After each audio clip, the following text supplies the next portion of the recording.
తెలంగాణ ప్రజాపాలన దినోత్సవాన్ని పురస్కరించుకుని రాష్ట్ర ప్రభుత్వ ఆధ్వర్యంలో హైదరాబాద్ లోని పబ్లిక్ గార్డెన్స్ లో వేడుకలు జరుగుతున్నాయి.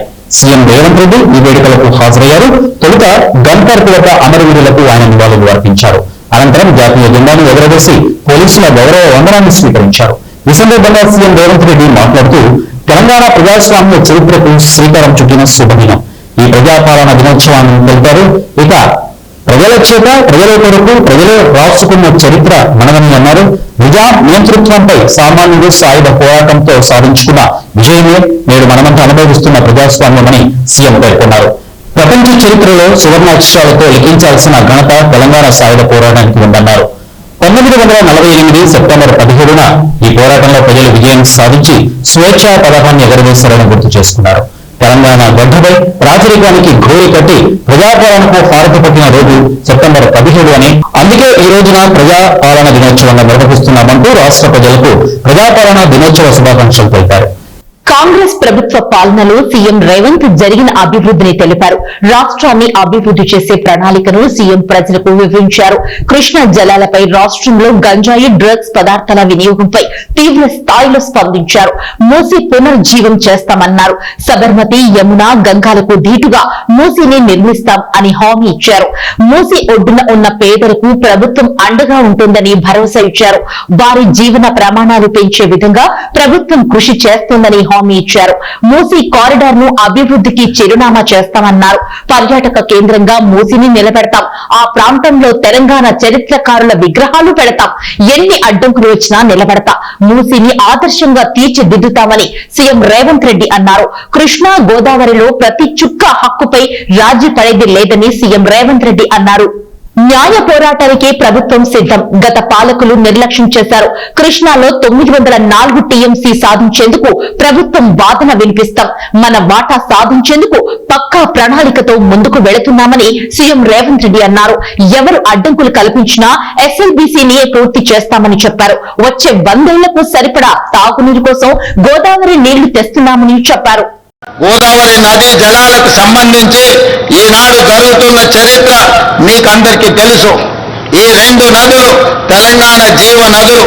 ఆ నదుల్లో మనకు హక్కుగా దక్కాల్సిన నీటి వాటాలపై రాజీ పడేది లేదు. గత పాలకుల తప్పులను సరిదిద్ది ప్రతి చుక్క నీటిపై పక్కా హక్కులు సాధించే దిశగా కృష్ణా జలాల విషయంలో న్యాయ పోరాటానికి తెలంగాణ ప్రభుత్వం సిద్ధమవుతున్నది. ఇటీవలే మన ఇంజనీర్లకు, న్యాయ నిపుణులకు స్పష్టమైన దిశ నిర్దేశం రాష్ట్ర ప్రభుత్వం చేయడం జరిగింది. కృష్ణా జలాలలో తెలంగాణకు న్యాయంగా రావాల్సిన ముఖ్యంగా నికర జలాలు, వరద జలాలు, మిగులు జలాలు మొత్తం కలిపితే తెలంగాణకు రావాల్సింది 904 టీఎంసీల నీళ్లు. ఈ 904 టీఎంసీల నీళ్లను సాధించడానికి కృష్ణా ట్రిబ్యునల్ ముందు తెలంగాణ తరఫున పక్కాగా బలమైన వాదన వినిపించడానికి అవసరమైన సూచనలను, సలహాలను సాగునీటి పారుదల శాఖ మంత్రితో పాటు నేనే స్వయంగా సమీక్షించి వాళ్లకు సూచనలు చేయడం జరిగింది.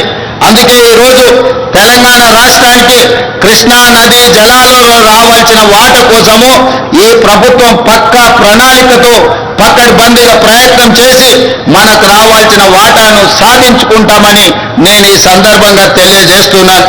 అదేవిధంగా త్యాగాలకు చిహ్నమైన తెలంగాణలో మత్తుకు స్థానం లేదని రేవంత్ తేల్చి చెప్పారు. కొందరు యువత గంజాయి డ్రగ్స్ తో పెడదోవ పడుతున్నారని, డ్రగ్స్ దందాను అడ్డుకోవడం కొందరికి నచ్చకపోయినా వెనకడుగు వేయబోమని తేల్చి చెప్పారు. మాదక ద్రవ్యాల వినియోగాన్ని ఉక్కుపాదంతో అణిచివేస్తామని హెచ్చరించారు.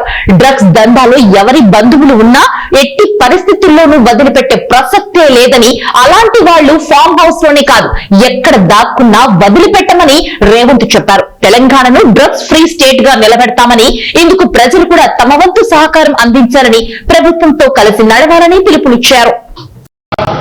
పోరాటాలకు వేదిక తెలంగాణ ప్రాంతం, త్యాగాలకు వేదిక తెలంగాణ ప్రాంతం, అమరవీరులకు ఒక ప్రతీక. అలాంటి తెలంగాణ ప్రాంతాన్ని ఈనాడు మత్తు మహమ్మారి, గంజాయి కావచ్చు, డ్రగ్స్ కావచ్చు, తెలంగాణ యువతను పట్టి పీడిస్తున్నది. ఇది నా సమస్య, మీ సమస్య, ప్రతి పేదవాడి సమస్య. ధనవంతులు, శ్రీమంతులు లేదా విలాసవంతమైన జీవితం గడుపుతున్న వాళ్ళే ఈ గంజాయి డ్రగ్స్ బారిన పడడం లేదు. ఈనాడు జరుగుతున్న కేసులు, వస్తున్న సమాచారం, మధ్య తరగతికి సంబంధించిన యువత కూడా పెడధోరణిలో పోతున్నారు. పట్టణానికే పరిమితం కాదు, నగరానికే పరిమితం కాలే, పట్టణాలు, గ్రామీణ ప్రాంతాలలో కూడా ఈనాడు గంజాయి మూలాలు కనిపిస్తున్నాయి. ఎక్కడ చూసినా కేసులు జరుగుతున్నాయి. ఈ కేసుల వెనకాల చూస్తే గంజాయి ప్రభావమో, డ్రగ్స్ ప్రభావమో అధికంగా కనిపిస్తుంది. అందుకే మిత్రులారా, ఈనాడు మీ అందరి సహకారాన్ని నేను కోరుకుంటున్నా. ప్రజలు ఇందులో సంపూర్ణంగా ఈ ప్రభుత్వంతో కలిసి రావాలి. కొంతమందికి ఇష్టం లేకపోవచ్చు, కొంతమందికి మా ప్రయత్నం నచ్చకపోవచ్చు, కానీ ప్రజల నుంచి నేను ఆశిస్తున్నా మీరందరూ అండగా నిలబడాలి. అందుకే గతంలో జరిగిన పరిణామాలు మీకు తెలుసు. డ్రగ్స్కు సంబంధించి Hyderabad gateway of Hyderabad for development అనుకుంటా డ్రగ్స్ కి గేట్వేగా కొంతమంది కోర్సును తీసుకొచ్చినాం. ఇది భవిష్యత్తులో తెలంగాణ యువతను సరైన దారిలో పెట్టడానికి, ఈ డ్రగ్స్ గంజాయి వ్యాపారాలు చేసే వాళ్ళను నిర్మూలించడం కోసం ఈనాడు ఈ వ్యవస్థను మనం ఏర్పాటు చేసుకోవడం జరిగింది. కొంతమందికి నచ్చకపోవచ్చు, అయినా ఇందులో వెనుకడుగు వేయాలన్న ఆలోచన లేదు. మొన్న జరిగిన ప్రపంచ దేశాలలో 138 దేశాలు ఈ గంజాయి డ్రగ్స్ నిర్మూలన మీద ఒక పోటీ జరిగింది. దాంట్లో Hyderabad world police summit WPS 2025లో డ్రగ్ కంట్రోల్ కేటగిరీలో మన హైదరాబాద్ నార్కోటిక్ ఎన్ఫోర్స్మెంట్ వింగ్ ప్రథమ బహుమతి సాధించింది. 138 దేశాలలో గంజాయి డ్రగ్స్ ను నియంత్రించడంలో పోలీస్ వ్యవస్థల మధ్య పోటీ జరిగితే హైదరాబాద్ నగర పోలీస్ వ్యవస్థ ప్రపంచంలోనే ప్రథమ స్థానంలో నిలబడ్డది. అంటే ఈ రోజు మా ప్రభుత్వం గంజాయి డ్రగ్స్ ను నియంత్రించడానికి ఏ రకంగా మన పోలీస్ వ్యవస్థ ప్రయత్నం చేస్తుందో మీరందరూ గమనించాలి. కాబట్టి మిత్రులారా, ఈ రోజు గంజాయి డ్రగ్స్ కి సంబంధించి ఎంత పెద్దవారు ఉన్నా, ఎవరి బంధువులున్నా, ఎవరి మిత్రులున్నా, ఎవరిని ఈ ప్రభుత్వం వదలదు. వాళ్ళ పట్ల కఠినంగా వ్యవహరిస్తుంది. రాజకీయాలలో వాళ్ళకు హోదాలు ఉండొచ్చు, ఆ హోదాలలో ఉన్న వాళ్ళకు బంధువులు ఉండొచ్చు, ఆ బంధువులకు ఫామ్ హౌజులు ఉండొచ్చు. కానీ ఫామ్ హౌజులు డ్రగ్స్ కో, గంజాయికో కేంద్రాలుగా మారి ఇలాంటి వాటిని ప్రోత్సహిస్తామంటే ఫామ్ హౌజుల్లోనే కాదు, బొక్కలో దాచుకున్న మా పోలీస్ వ్యవస్థ లాక్కొచ్చి మరి కటకటాల వెనకాల వేస్తుంది. ఇతర దేశాల నుంచి కొంతమంది ఇక్కడికి వచ్చి శాశ్వతంగా ఇక్కడనే స్థిర నివాసం ఏర్పరచుకొని ఈ వ్యాపారాలను కూడా చేస్తుండ్రు.